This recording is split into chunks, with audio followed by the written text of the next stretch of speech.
Economies Forum. We led the world in trying to agree to the notion of cutting global emissions in half by 2050. We've set a bold, binding target to raise the fuel economy of America's cars and trucks for the first time in 3 decades. And now we have accelerated those targets by 4 years. Just this month, our Energy Secretary, Stephen Chu, announced a $350 million energy fund for advanced economies to help pay for wind, solar, and efficiency projects in the developing world. This is important. 33 of our 50 states have voluntarily entered into compacts to reduce emissions. As a result, today, as I stand here, over half of the American economy is already preparing to implement mandatory emissions reduction policies, setting up trading systems in 4 regions of the country. More than 1,000 mayors are taking strict measures to aim towards Kyoto targets, and a number of cities are actually getting close to those on their own without the federal government. Across America, grassroots initiatives are sprouting up as citizens lead their leaders.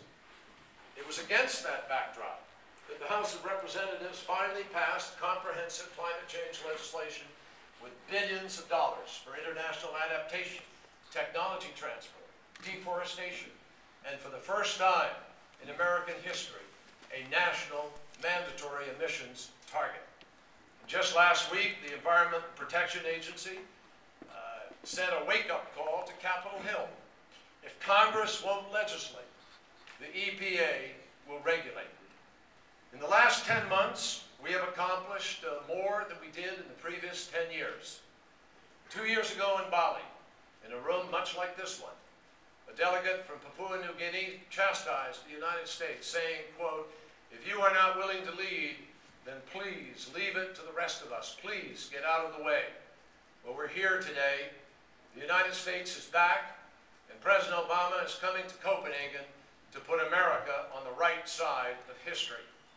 But as energized as I am about all that we've done this year, obviously, as Ivo just said a moment ago, we need to complete the task in the United States Senate. I understand that. Frankly, meeting that challenge early next spring can be enormously assisted by what is achieved here in Copenhagen. In the Senate and in America, the concerns that kept us out of Kyoto back in 1997, to the chagrin of many, are still with us today, and we need to preempt them here in Copenhagen.